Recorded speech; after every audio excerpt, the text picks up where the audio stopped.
Welcome to At Center Stage at the NAFEM show. I am Allison Godlove. Joining me now is Shannon Solomon, the Director of Nutrition Services with Aurora Public Schools in Aurora, Colorado.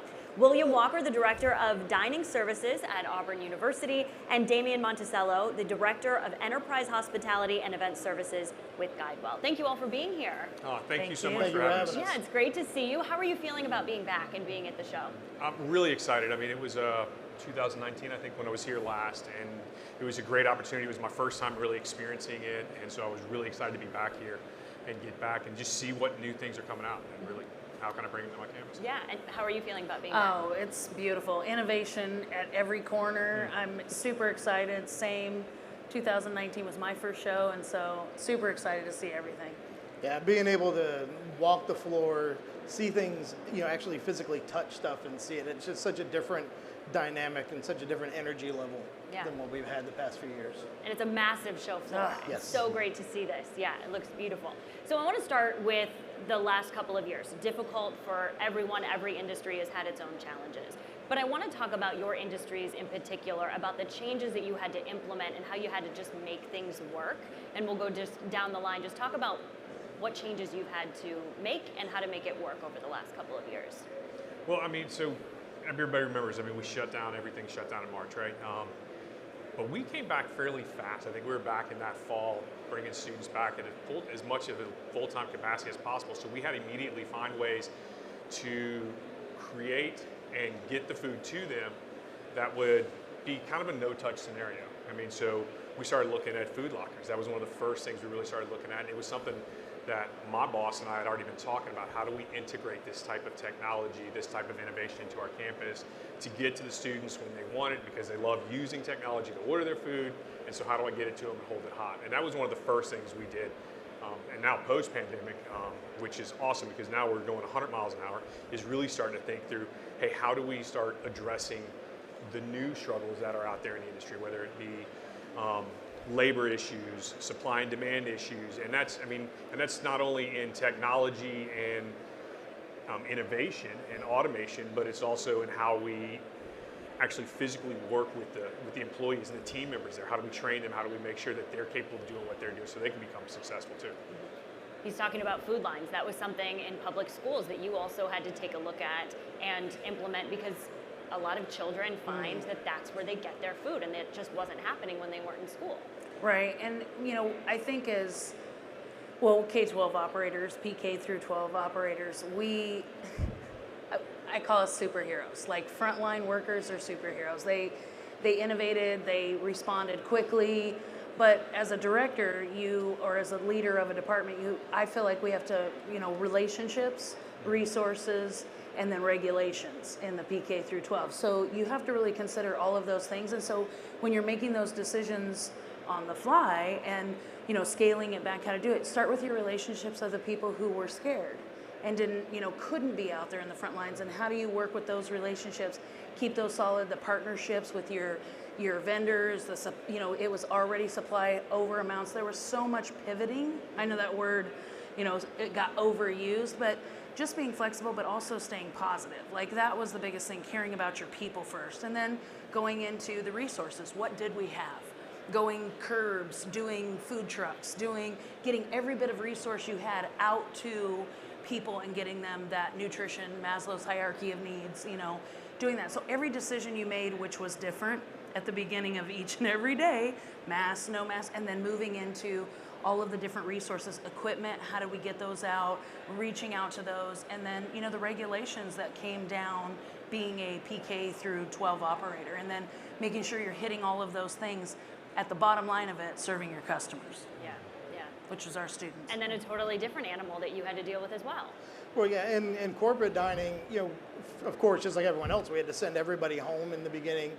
But what we also had to very quickly then realize was in the manufacturing sector of corporate, those people came back pretty quickly, just like they did in colleges and universities. Manufacturing didn't stop, so it's how do you ramp back up and get that going? For more white collar stuff like my company with GuideWell, being a health solutions provider, we needed to make sure we were doing everything we could to set the standard for how you can run an operation safely, because at the end of the day, we're there to help people with their health, being a health insurance company. So the last thing we wanted was some sort of an outbreak within our own operation. So we were taking what was coming to us in the ways of the guidelines from the federal government, and then how can we even expand upon some of that, not only for what we were doing that day at campus, but for how we were interacting with other folks in the community. And then as people started working their way back into the office, we had to pivot from being the type of operation in the past where we were the spot where everyone came and had those impromptu meetings, those quick get-togethers. Now we were being asked to still feed everybody, but keep them away from each other. So how do we do that? And now we're in the spot again of having to reinvent ourselves a third time for how do we get people to want to come back into the workplace? How do we get those chance meetings to happen again, to take place, and what role does food take in making all that happen for a corporation? Yeah, I want to stay with you a minute because you're already starting to look at that. You all had to plan ahead. You had to look ahead. You had to make these changes. So what does the future then look like with those changes that you had to make? Is it the same? Are you having to continue to make those changes? That nothing is the same. So we've done a lot of changes in how our operations even work. In the past, a corporate cafe was very similar to going into a food court. There were central stations. You'd see what was going on. You could walk around, take a look at everything, make your decisions based on the activity. We had to move a lot of that and really embrace technology, especially with a lot of people being hybrid now. The time that someone has to have a meal with us isn't necessarily the same as what it was before. So we've really added a lot of mobile ordering technology. We've added a lot of technology in the back of the house as well when it comes to order production, food production, just to be able to minimize what we need to have on hand in terms of food, product, and staff, because we need to be able to provide this service to our employees, but we also need to make sure we're being fiscally responsible for our parent company as well. We don't have an open checkbook, unfortunately.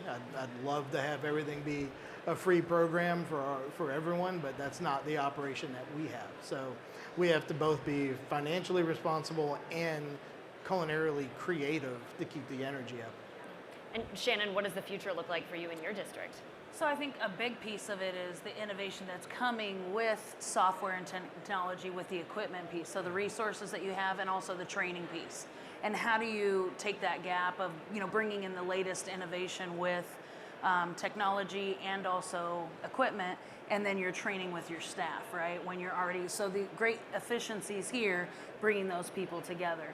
And then also, what does K-12 dining look like for our customers? And, as you've seen through the media and everything, the push for free meals forever. 4 states, 5 states are doing it now. Colorado just passed. So come August of 2023, all kids K through 12 will be able to have a free meal all the way through. So it's, we're going to increase. So how do we handle that kind of volume? And how, as partnerships and resources, do we, bridge that gap of how to be the most efficient, like Damian's talking about, but at the same time, what is the utilization of those resources that we have? And one of the things we're moving towards and hopefully launching within the next 2 months is 2 drive-throughs out in our high schools, where we've been working with 2 principals. And so I came from a restaurant industry that had drive-throughs. And so as we build high schools moving forward, we really want to try to tap into that high school client where we build drive-throughs. And those kids that want to, come through, we'll do the regulations and making sure those meals are right, but meet our customers where they're at. And that's really, and the customer's palate is changing in K-12. They're moving. So we've got to really be innovative and creative, and chefs and different menus and different stuff. So it's exciting. It's really exciting to tackle that with the partners that are out there that want to meet the needs of our customers as well. Do you think that the pandemic pushed you to do some of those changes in sure. a school Quicker. district quicker? Oh yeah, it escalated it pretty fast. And like I remember sitting at a SNAC conference in Palm Springs, School Nutrition Industry Conference, and they said, what is the one thing that you could do if you would do right today with no money? And it was like drive-through. It came to my mind. And then literally a year later, a pandemic happened, or not even a full year, but it happened. And then we went to drive-throughs, makeshift, not, execute, Right. but we went out to drive-throughs and we were able to feed a community and a population, and it was the most beautiful thing to share with your community and be there for them. So it was definitely move faster, catch up, definitely escalated it 100%. Yeah. And William, what does the future look like for you on a university campus? Very similar to them. It's just how do we find the right technology, the right automation, the right innovation to bring to campus to provide the products that we want, but also create an environment that a employee can be successful, feel good about their job. A lot of things came out of the pandemic. One of the things that I've noticed, especially in the food service industry, was there was like this breakdown of people. Like, we strived for so many years in this industry, like that was the norm. Well, then the pandemic hit, and now it's forcing the industry as a whole to kind of back off and go, hey, wait a minute, that's not right. Working 75 hours a week is not good. Like, you should have a life outside of this job. And so how do we start using innovation and technology to give them that opportunity, but also embrace that and encourage that type of thing? So we're doing that in all kinds of areas. Whether it's buying the right ovens, the right piece of equipment, all of those things are successful. And then also working with the teams that are on hand and making sure how they rethink how we're doing things. So there's a whole planning process that has to change. And I'm glad that you asked her the question about how the pandemic forced it, because it was something that's going through my mind. Was like, I love the fact, I hate the fact the pandemic happened, right? Obviously, but I love the fact of what's come out of it on the other side. Like, that discomfort created so much growth in our industry, each individually and personally for me as well, that has been amazing. Like, and I can't even imagine where we're going to be at in 2 to 3 years from now. And we're so much further than we were 2 years ago, right? So it's going to be exciting to really kind of see what's going to happen. It was one of the most difficult times in all of our lives, but it Sure. did force us to be innovative and to come up with different ideas. What are you hearing from your peers across your industry about what they're doing, or the challenges, or maybe some of the good that we just talked about that came out of this? What are you hearing? Well, from peer universities, what I'm seeing is a lot of really the same things that we're doing. There's some that are implementing things that I'm thinking about, and there's some that have already implemented it. I was meeting with someone and talking to them about how I can partner with them and the things that they create and build with one of our colleges. I'm looking at one of the robotic arms, and I'm thinking, how do I partner with my College of Engineering to bring these guys on my campus, create this relationship where the students are going to be able to get some firsthand lessons on how to program and use these things. So I'm thinking through, how do I do it in a different way, where before I probably wasn't thinking about that at all. Just like, a robot. I'm not bringing a robot to campus, but now I'm like, this makes sense. These guys need real life experience. I've got places that need to be able to produce these things. They need students to help program and train and do all that. So it's like, I'm trying to create this full circle. And my boss at Auburn, he really talks about the tables where we come together. Like, that's our job at Auburn University, is creating this place where everybody can come together. And if you really think about what happens at a table and what we get to do, it's pretty cool. I love a table. You'll get me all emotional, but I really do. I love it. It's a great collaborative experience, which is the point of a university, is to have that experience. Yep, definitely. What are you hearing from your peers across the county? Fresh, farm to table, really a push. We need storage, facilities, doing those kinds of things. Making sure that we have the storage and the commissary type to turn, fresh. We have some schools that are in our state who are actually growing a pig start to finish, and then having it slaughtered, and then serving delicious product to, not me, but some of my peers who are out there doing incredible things. But making that, that innovation so that we can have farm to school, kids can grow, kids can see, where does your food come from? Starting at that little 4-year-old kiddo picking carrots out the ground and seeing where their food comes from. So it's a connection of, this is what it is. It's real, and it's your fuel for your body. And so it's a education piece, and also, obviously local agriculture and those kinds of things. And so I see our customers wanting that more, and parents who are the parent of our customer, wanting to be a part of that and move forward in those kinds of things. And we need space. We need infrastructure in our schools where it's not, the cafeteria is not just, or the kitchen cafeteria is not just a side note. It's like you said, where everybody comes together. We celebrate over food. We mourn over food. We come together as human beings, little or big, over food. So make it that space. Yeah. And how about you, Damian? What are you hearing? It's all about experiences, really. What type of experience are we providing that incentivizes someone to be in the workplace so they have that ability to come together? Because Shannon and William both said it. We come together over food, and that happens throughout, whether it's K through 12, colleges, corporate food service, wherever. So we're seeing a lot of people trying new types of processes.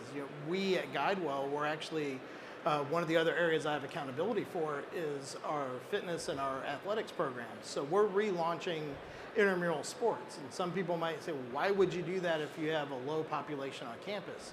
Well, if we're doing a flag football league and my team's playing at 5 o'clock on Tuesday, I'm more likely to come into the office on Tuesday and spend my day there and interact with my teammates and then go out to the fields that night rather than trying to commute through rush hour with everybody else. So what are those key points that we're trying to put out there that make it exciting for people to want to be back in the workplace? Because what we're finding is once they come in and they get that connection again and they feel the energy of having an in-person meeting or event, it's much more likely that they're going to come back on a more consistent basis. So it's really just creating those experiences and that excitement. Hearing all of you say that, it really sounds like you are part of the core of getting people reacclimated and back to this norm and having to do it in an innovative way. That's a big kind of responsibility that you are a part of. Yeah, I mean, that's exactly what I was just thinking. I was listening to Damian say what he was saying. Is like, literally, we're having to use what we've done before, where it was just, hey, produce a bunch of food, get it out, get them fed, now to create spaces where they want to come, they want to be a part of, meeting them where they are, not necessarily, hey, we're here, y'all come, but using not just technology, but having to be innovative in all aspects of how we operate our particular industry. Yeah. So what does the future then look like? Is this a 3-year window? Is this a 5-year window? Do you have an idea of what that looks like? I mean, for me, I personally believe that this is a much longer than 5 years. Yeah.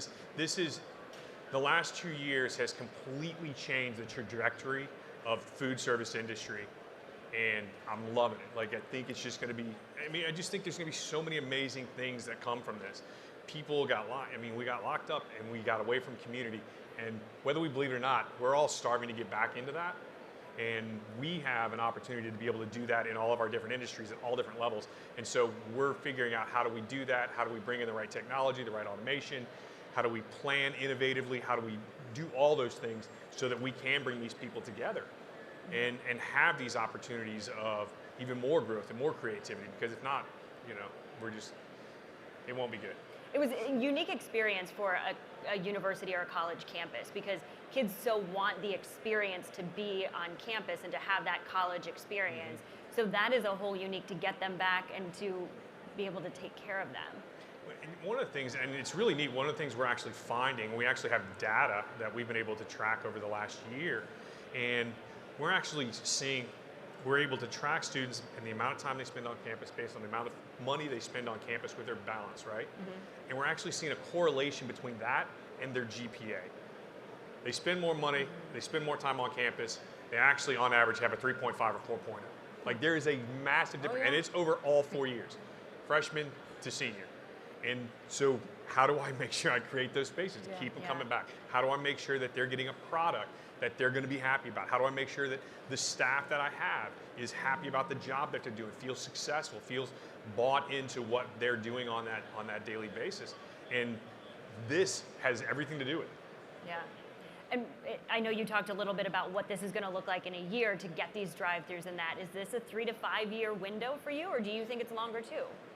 I think 3 to 5 years is a goal of ours. We also want to open up a new look to a high school. When I'm talking to our high school students and, what they want, and our customers, they don't want the fishbowl, right? Like a food type court. They sit in the hallways. They go different places in the high schools currently and eat their food. And so, ideally, over the next 3 to 5 years, one of the ideas, and there's also a security thing to having 700 high schoolers all in the same spot during a lunch service. So that's an issue. So we want to do almost like a kind of ghost kitchens is the word, and a commissary on campus that sends out 7 or 8 different concepts. So different cuisines, Asian cuisine, Mexican cuisine, American cuisine, whatever that looks like. It's a mix. And then, Italian, different stuff. Yeah. Like out in, like at the end of the wings of the science wing and the math and the technology wing and all that stuff at like a 15 top with chargers and different stuff. And then on the outside of the building, there's 3 windows with a drive-through. So kids that are leaving campus, we have open campus. It opens up a new way to serve kids at that high school, middle school, secondary. Middle schoolers don't leave, and then, what does that experience to his little customers also want the experience? They want Sports Center or Food Network in the background playing, on loop, and the music, and having a great experience, not shh, eat your food. Yeah. That's like they get 30 minutes. And we talk about it with our employees, like this is their 30-minute lunch break from their job as a little person to be educated and be the best version of themselves. How do we bring that experience to those little guys?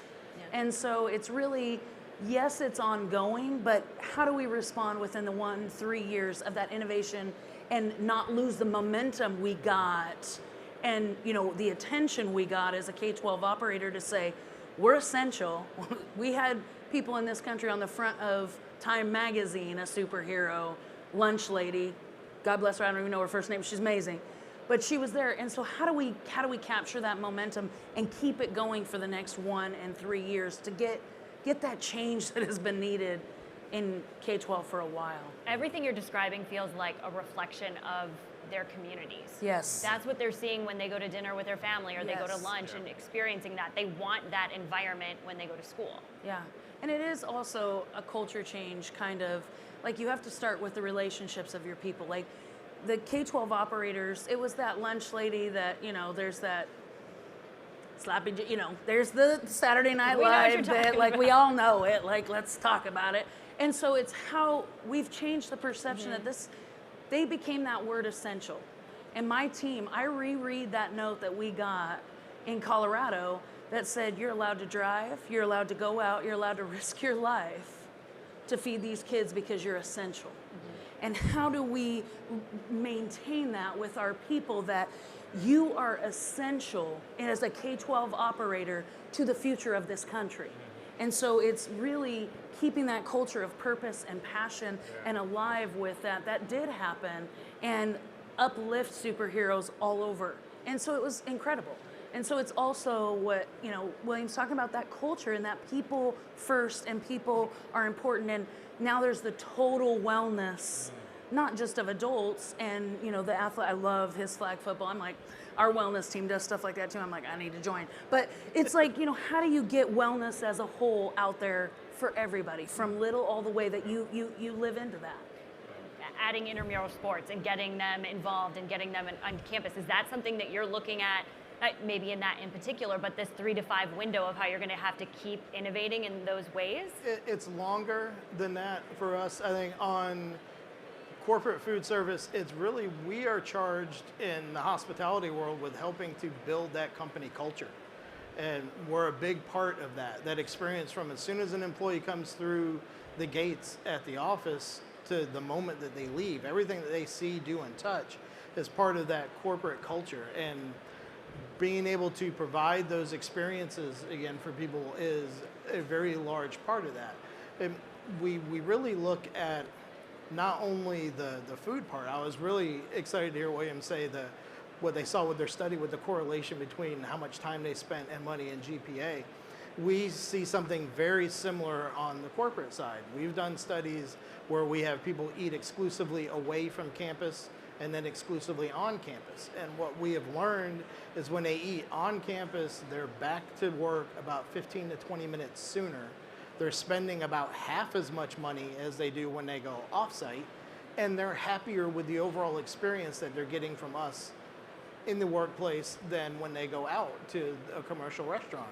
So when we look at that in terms of productivity opportunities for our companies, why wouldn't we want to invest in a food service program that can make a great, delicious, nutritious meal for our people and keep them there and keep them energized and keep them engaged? Yeah, it's putting this kind of pressure on you to say, we really want you to stay here and enjoy your experience and then continue on with a great work day. Exactly. Yeah. How do you then put your teams in place to know how to adjust to all of these changes moving forward? Is there something in particular maybe you're doing now or you're looking for down the road to get your teams ready for these changes and these adjustments? I mean, honestly, it's an ongoing training. It's constantly training them and talking to them on a daily basis. I mean, I work with Aramark, and they're our vendor on our campus, and it's a great partnership with them.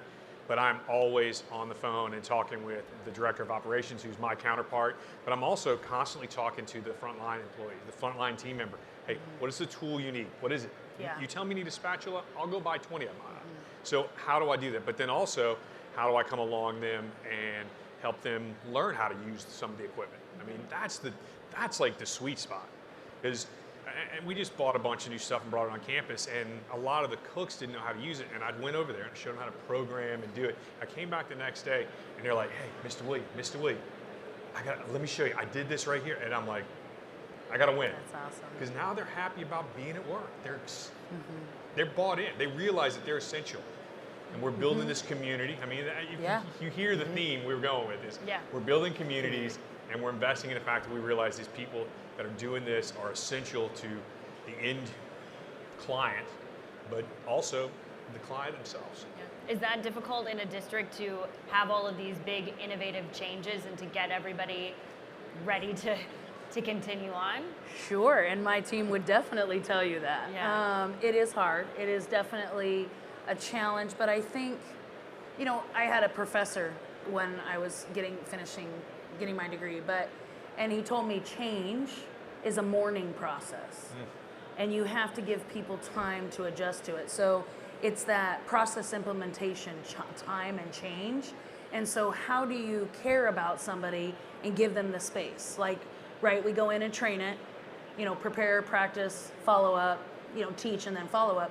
But how do you give them the space to sit with this new change? And in my industry, I can't speak for theirs, but it is a staff that is not very embracing of change on a rapid. Sure. So it is something you've got to give them the space, listen to them, and then some will be more excited as you move forward into that, but some will drag their feet and kind of stand back, and you've got to give them that space, that morning, that change of what's coming. We uprooted them literally for 2 years, and so it's balancing that culture with the continuous change. And how do you do that? How do you prep for that? Well, we do trainings, we do rallies, bring people together, have their ownership in the change, bring some of the frontline workers in, my kitchen managers in on those meetings to say, how would this affect you if we moved this, we broke down this wall, we built this over here? And that's where you're going to get your rubber meets the road, because they're the one operating that stuff. Yeah. And they'll tell you, well, I turn this way and walk into the refrigerator, so that's going to make me have to go all the way around here. And so it's bringing them into the decision, even for like 20 minutes, and their ownership is there. Yep. Then the change is less dramatic. Yeah, we're all resistant to change to some degree.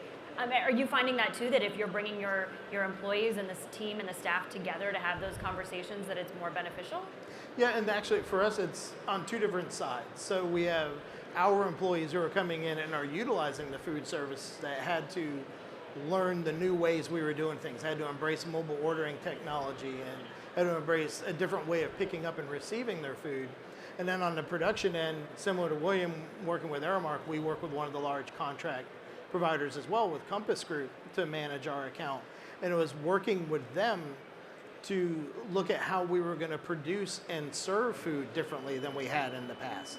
So we really play a liaison role on the corporate food service side of not only to our own company and our own employees, but to the company and the employees of the food service company that's providing the service for us as well. So we have to take their needs into account when we make a decision, as well as how it's going to impact the end customer.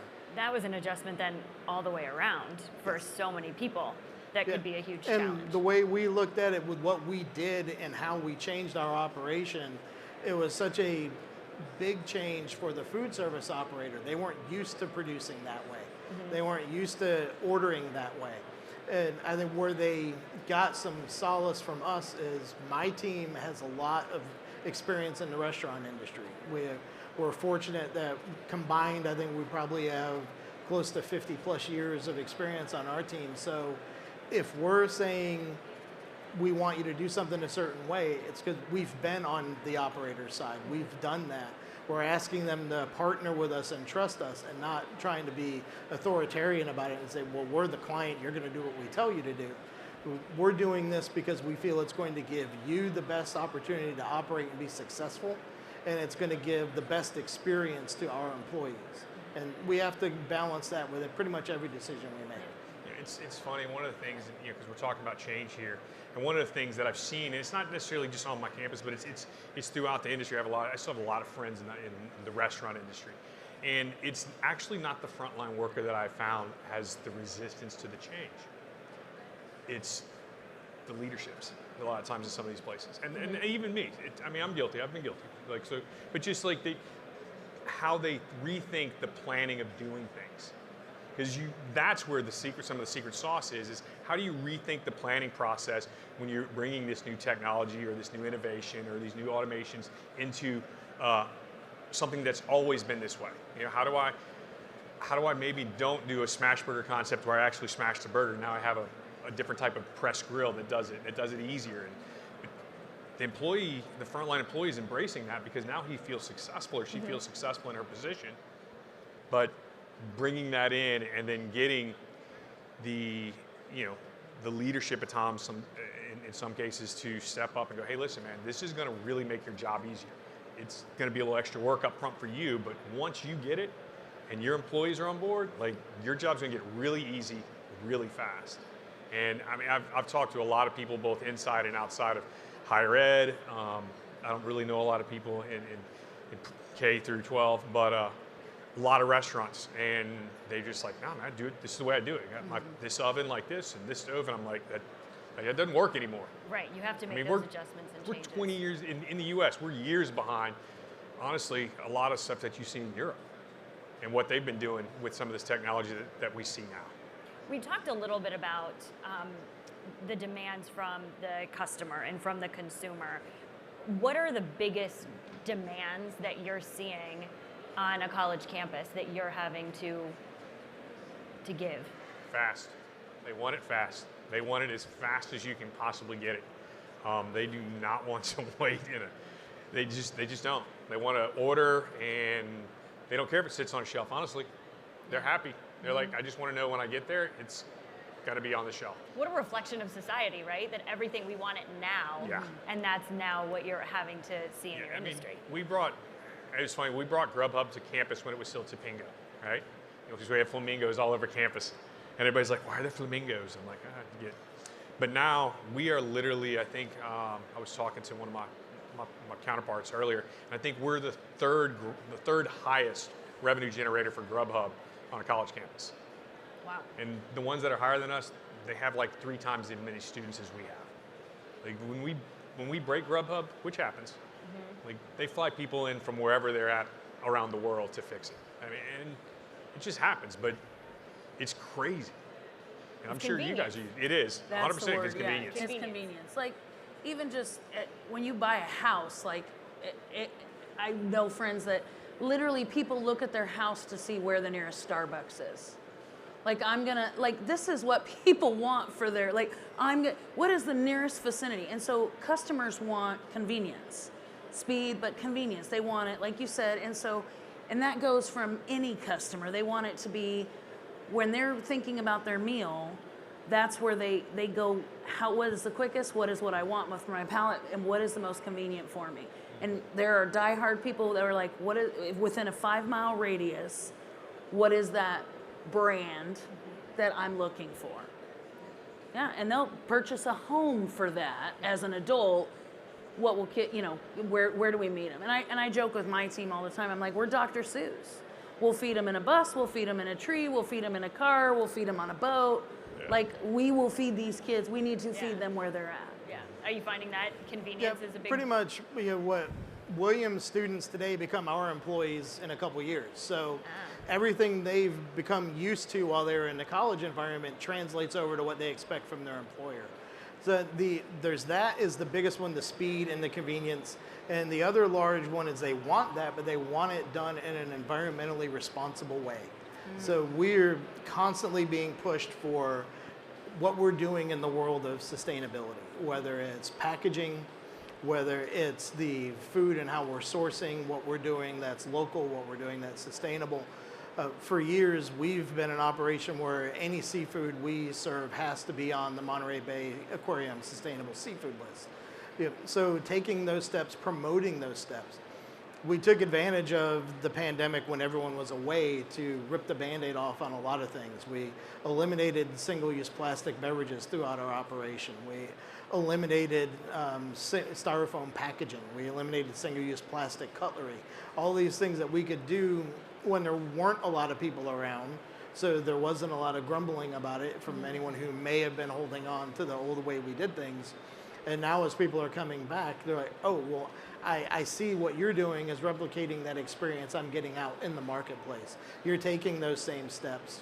We're being responsible to the communities in which we live, work, and serve. So in order for us to be able to keep that message going, we have to keep pushing that envelope. And that's one of the things we're really looking at on the horizon is increasing that sustainability as a selection criteria in pretty much everything we do. I'm glad you brought up sustainability. That's a great point.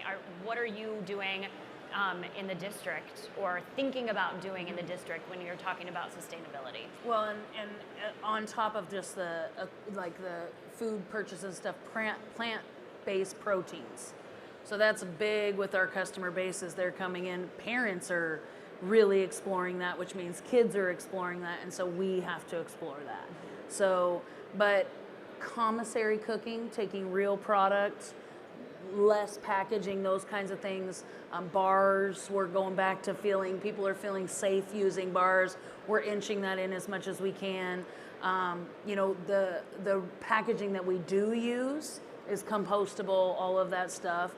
And we in K-12s, we use a lot of the plastic reusable, using stainless, different things. So really, and then recycling programs we encourage in the kitchens, teaching kids what that looks like with the programs of recycling, all of those things. We put hydration stations in all of the kitchens so they can use the reusable water bottles. A lot of schools will buy them there with their emblems on them. So we're trying as much as we can because it is a massive operation when you have 63 kitchens out there and you're serving 27,000 lunches in one day. So what is our program to minimize that footprint? And so when I talk about my decisions and my team's decisions on the resources, the regulations, and the relationships, it's how do we meet that resource need to keep it going? And when we're purchasing things, what is that company's footprint? And when we're buying equipment, what is that company's footprint and what is their commitment to that as well? Because then we're going to bring that into to Massive Produce. So what is their packaging? What do they look like? Yeah. What about on a college campus? What does sustainability Wow, yeah, look like? you can imagine what that's like. Yeah. I mean, students, lots of student groups. And we do a lot of the same things. I mean, we've looked at packaging. We don't do styrofoam on campus. We're paper everywhere. I mean, for company, it's kind of fun to watch because you'll get a brand that comes in and they're like, hey, this is what we put it in. And I'm like, no, not on this campus. And so we've been able to do that. We have it written in our contract with our vendor. There's a 20% clause that 20% of all their purchases have to be within a local area. It's 180 something miles. And so we track that and we look at that, and then we partner with different colleges. Like we have a huge agreement with our horticulture department where we actually raise fish and we harvest the fish and serve the fish on campus. And from the fish water, we grow food and produce, and it comes to campus. And so, I mean, we're doing as much as we can to leverage the table that we sit at as a way to be sustainable in our area and have sustainable practices. But that also means the sustainability of the person, you know, and that's kind of back to what we've been talking about is how a lot of it, what we talk about is how does technology and automation benefit the employee, the team member, because they need to be able to live a sustainable life. 75, 80 hours a week is not sustainable for anybody, right? Yeah. I mean, we've spent a lot of years in this business. You have a ton of years in the restaurant. I mean, that's the way I am. I mean, that's my background has been in restaurants. And so now how do we bring those things and make sure that's something we're thinking about, because when that person's happy, our clients are happy, our students are happy, they're getting the best food, they're having a great experience, they're getting a smile, you know? I mean, it's simple. Does it taste good? Did someone smile at me? Was the place clean, right? Yeah. You know? What was my experience? And if you can check those boxes, it's easy to do when you have happy team members and ultimately have happy clients. So it's just using the right things in the right places to make sure that happens. And educating ourselves, right, on what's out there. When I went so it's coming to conferences like this that have cutting edge innovation, the National Restaurant Show, I found hydroponic growing type things for sustainability where we buy a lot of lettuce. And so, you know, there's a hydroponic plant that's literally, and I found it at a show in Chicago, that they were literally 1.5 miles up the road from me in Aurora, Colorado. You need to come to Auburn. Come hang out with me. I'll show you something blow your mind. But yeah, and so it's, you know, farm to school, but it's like, I wouldn't have known that had I was not walking around and was like in these shows of keeping yourself up to date, meeting with people and saying, this is the latest and greatest and it's coming together and bringing that education for us to our teams to do it. Yeah. Right. Yeah, I mean, in our segment of corporate food service, you know, being non-manufacturing, so we can be some of the largest producers and users of energy and producers of waste within the entire company. So we have to be cognizant of what we're doing. We also, whatever packaging we have left is compostable. Some people have heard me mention this before. We put in an entire closed loop system. So all of our packaging that we have that is compostable and our pre and post food waste all goes into a food waste dehydrator. So we can then take that at the end of the day when the system's done running, and we have a soil amendment that we can give to the landscaping company to use on campus. We're eliminating all of that waste from going into the dumpsters and into the landfill. So not only is it helping environmentally with what we're doing, but from a financial perspective, we're all getting pulled and charged based on what that dumpster weighs when it leaves the building. If we don't have to pull it as often because we're not putting as much stuff in it, we've paid for the cost of the equipment. So it's really taking those different approaches. We have a very simple mission statement at GuideWell. It's help people in communities achieve better health. Well, that extends way beyond the individual person who has our health insurance and their health. It's that overall community. It's the food service community that we impact. It's the manufacturing community we impact because that's who we buy our equipment from, or that's who we source our produce from. We have a really large reach, and we need to emphasize and leverage that reach whenever we can. Are you finding that the sustainability piece was driven more by the customer and the consumer? Was it driven more by the industry needing some changes? Or because sustainability is such an important topic these days and people are so passionate about it, were you finding that the customer wanted that piece of your industry? For us, we're seeing it's really coming from the customer. It was coming from our employees. And then the other area we were seeing it was from the municipalities where we have our business, because there are certain rules we have to comply with depending on where our office is headquartered. But as I mentioned before, Williams students become our employees. So the sustainability message has been huge within the college and university segment of the industry for years. And as more and more of those people now enter the workplace, they're not only asking for that, they're demanding that we do that. They're expecting so it to be the same. It's now just a price of admission for us if we want to earn their business. So it's caused us to really have to play catch up in some areas. Sorry. Yeah, I mean, I mean, he's right. It was without a doubt, it was the customer that would push that. I mean, we don't like You're change. not thinking about no that, one sure. wants change. No one likes it as much as I do. I love change, actually.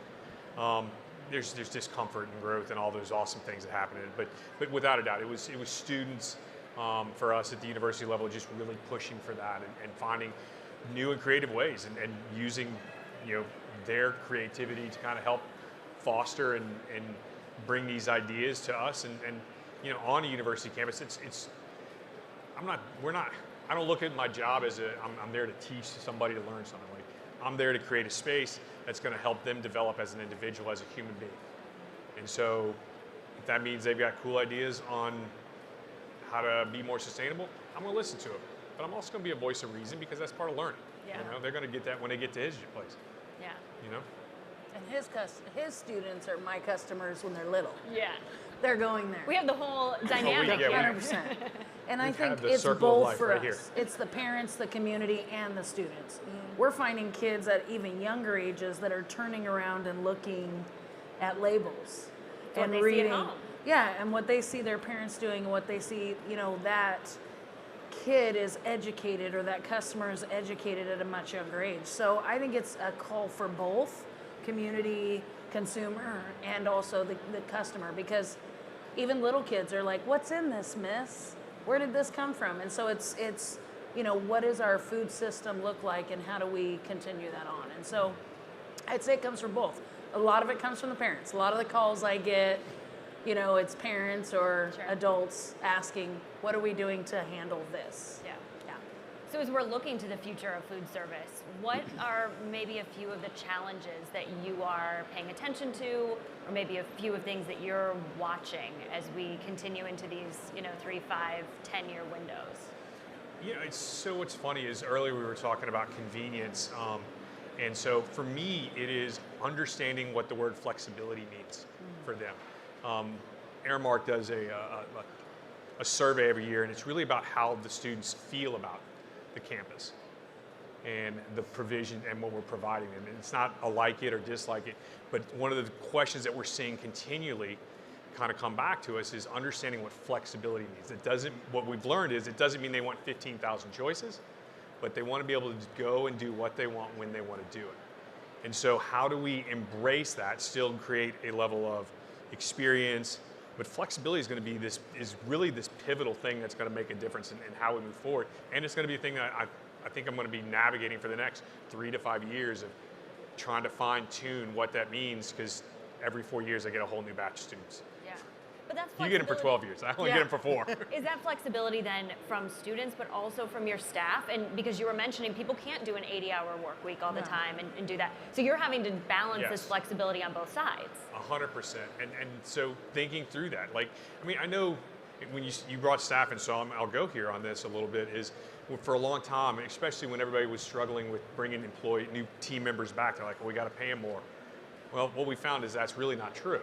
It's not what they're looking for. So what is that flexibility that they're looking for? They're not looking to work at home because they can't do this job. Right. But how do I maybe create a way to support them and ask that question, what is it that you need? What is it keeping you from coming to work? Mm-hmm. Do I need to be able to create a child care program? Do I need to be able to, and I'm not saying these are the answers, but do I just need to really kind of think outside the box and understand what their need is and what that flexibility for them is going to be so that they can be successful in their jobs, so they can provide for our students, for our clients, and we can continue to grow and embrace that flexibility, because flexibility is also the ability to say no, right?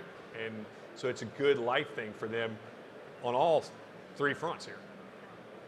Is that, just one more question about that then, from the students and needing flexibility, is that because they're wanting to go into a dining hall whenever they want? They want it to be open based on convenience, or are they wanting certain kinds of foods available to them? Are those kind of the...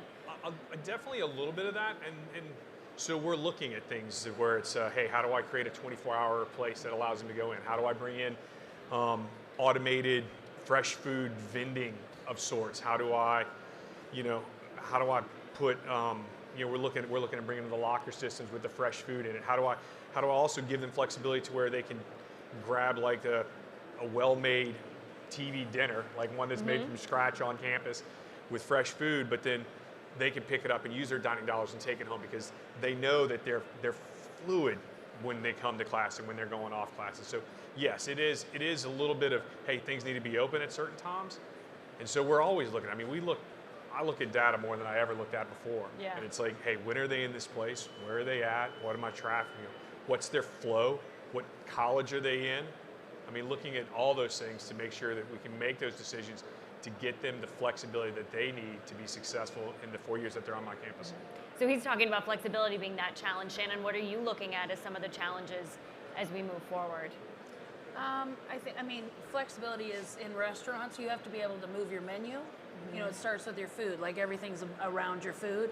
So how in K-12 it's hard to pivot menus, so quickly and get that food and that product. But how do you continue to meet your customers' needs on that? Because they're changing. How do we continue to do that? So it's keeping our ears to the ground and realizing, like what William was talking about, what does your customer want? And it's that constant evolution, not evolution, but like revolution of 24/7 feedback from your customers, because what they wanted this week, 2 weeks from now, they don't want.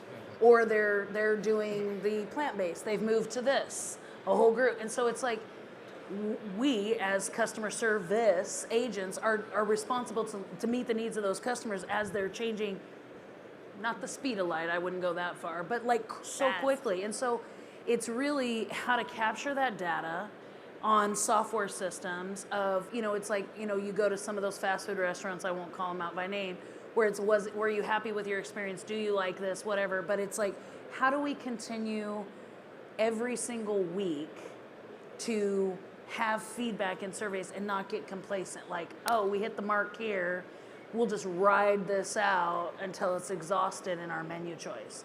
And so we don't want to ride it out. We want to go until it's done. And then how do our customers tell us we're ready to move on to the next menu item? We're ready to have something different in the experience, and then meet them there. Is it the TV? Is it the different things? And then what are those options while being fiscally responsible that we don't offer everything?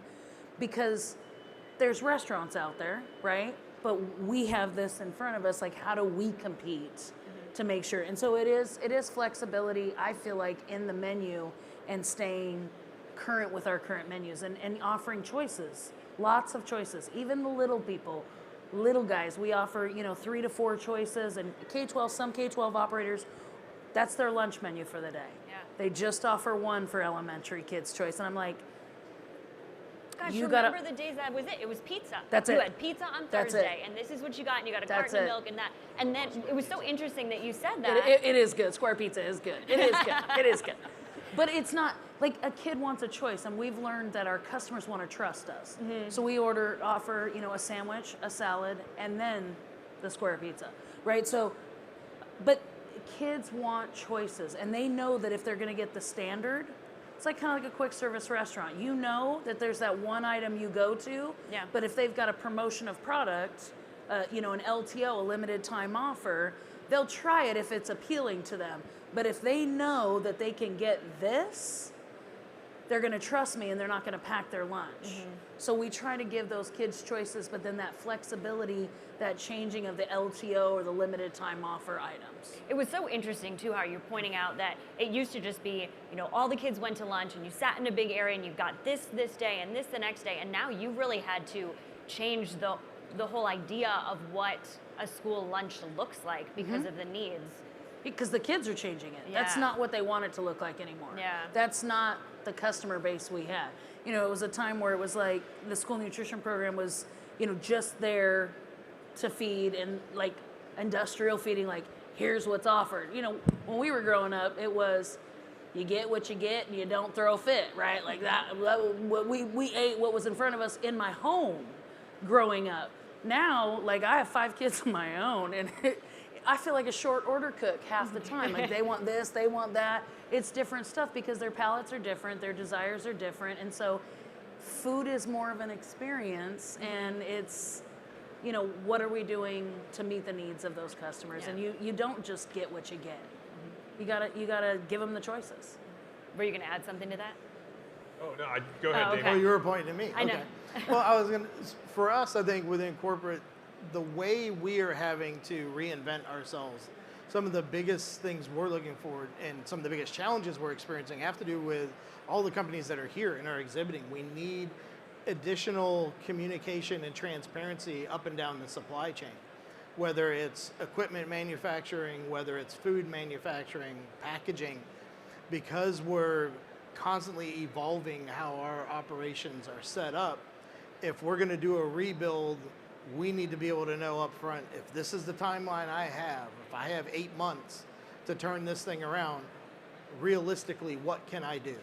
And we need those open and honest conversations with everyone up and down that supply chain to be able to put together a program that we can deliver upon, because we're being asked to do this, and I guess as a service and then sometimes as a benefit for our employees, depending upon the company you're working for.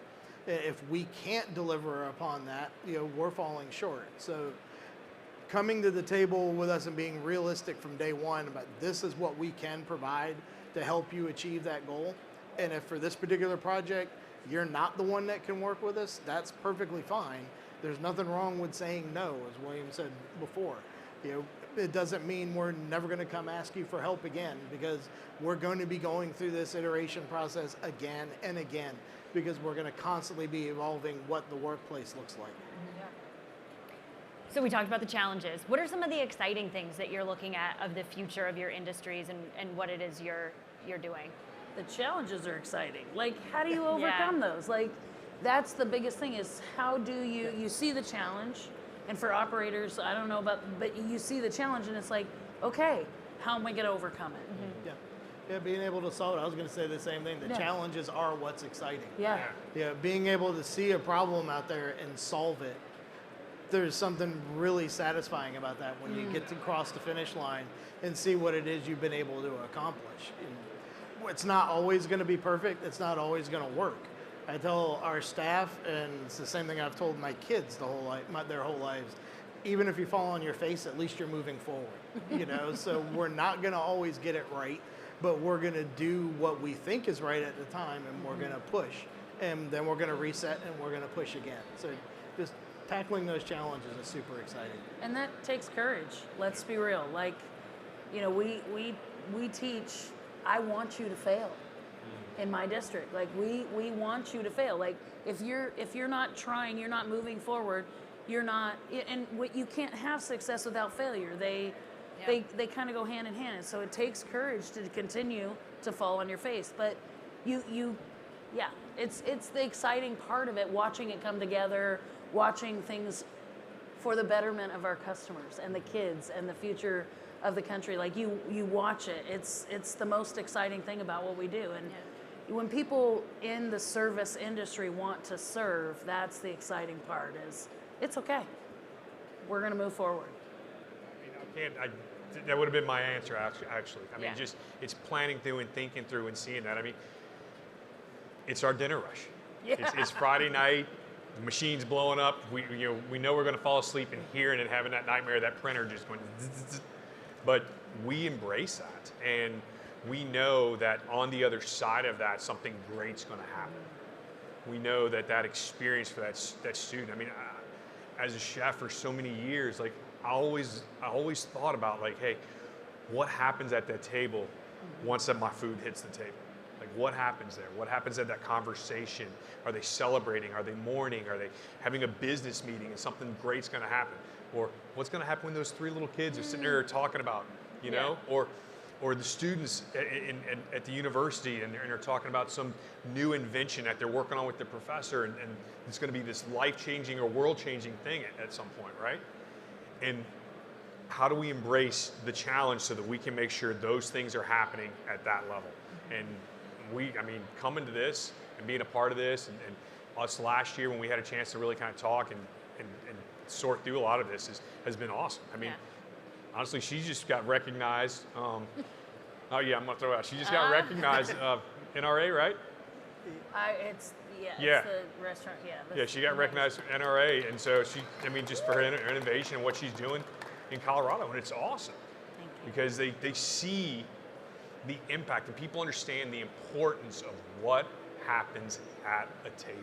Like life, change, growth, community, everything we've said here and talked about, and finding new, fun, innovative ways to make sure that happens is why we're here. I mean, if you can't see my passion, then, you know. And not at all. We can't tell you're passionate about this at all. No. So you're here at this massive show. You're here at NAFEM. What are you excited about this week? What are you looking for? What are some of the things that you experience here that you then will go and take back? Wow. I mean, The where do I connecting. start? Sorry. No, go ahead. The connecting the different innovations out there, from equipment to software to recycling things to designs to arms. We're not going to do that in the schools, but I mean, like, different. Don't never say never. I mean, never. You're right. You're right, 100%. Because there's like a vacuum thing then that cleans the floors, but like A connecting. dishwasher. Yes. That's- Yes. Like all the different connecting pieces of all the back of the house or the front of the house systems that come together to give this, like, the whole experience forward, right? Like, putting those pieces together, like, everything's here. And you're walking going, oh, this piece of my puzzle for the great experience, this piece of my puzzle. And I think it goes to all of it. And then your puzzle is this masterpiece you put together in your operation. Yeah. And so being here, that's the exciting part, is like a piece of the puzzle you didn't even know existed is here. Yeah, it's the unknown piece. For me, the first thing was the reconnection, getting to see so many people I haven't had the opportunity to see in several years because we haven't had anything like this, and the recharging that came out of that. And then it sets you up for when you're walking all the aisles to look at what's new, what's different. You know, as Shannon was just saying, oh, I can take this piece. I didn't even know that I had that problem, but now that I see that, yeah, that really relates to what we're doing in our operation, and that could help me do it better. It's that idea generation and that creativity, and every time you hit one of those aha moments, it just exponentially builds to the next one. And next thing you know, you're running out of here. I think my staff both loves and loathes when I come back from shows like this, because it's, oh great, he's going to have all kinds of ideas. And some of them are going to be great, and some of them we're just going to look at them kind of funny. But it's that energy and being able to then share that with other folks and get them to come along on that journey as well. Yeah, I don't know what I'll say. I mean, they nailed it. I mean, it is. It's being able to connect the dots. You know, it's, oh man, God, it was probably almost 5-6 years ago. I went to a conference, Foodservice Design Boot Camp, and the people who put it on really kind of helped me. They opened my eyes to a whole new way of really thinking about how I start putting these pieces together. From the very beginning of the vision and how important of understanding why. You know, who am I supposed to serve? I do a lot of business and executive coaching as well, and there's a lot of talk about what is my purpose, right? Well, we're in the service industry, and the better question is, hey, who am I supposed to be serving? And so when we start asking that question, we can start looking at this stuff and going, hey man, this piece makes sense here. And then if we get this piece here, I can do this. And so I'm able to start putting this beautiful picture together. And you know, it's like this masterpiece. It's this stained glass masterpiece at the end. And the fun thing is, in a few years, I'm still going to pull some of those pieces out. And I'm going to be like, okay, I need to get a new piece in there. And so I've got to move and fit this one, but then I get a new masterpiece at the other side of it. So it's ongoing. It's forever. It's no 3 to 5 years. It's awesome. Yeah.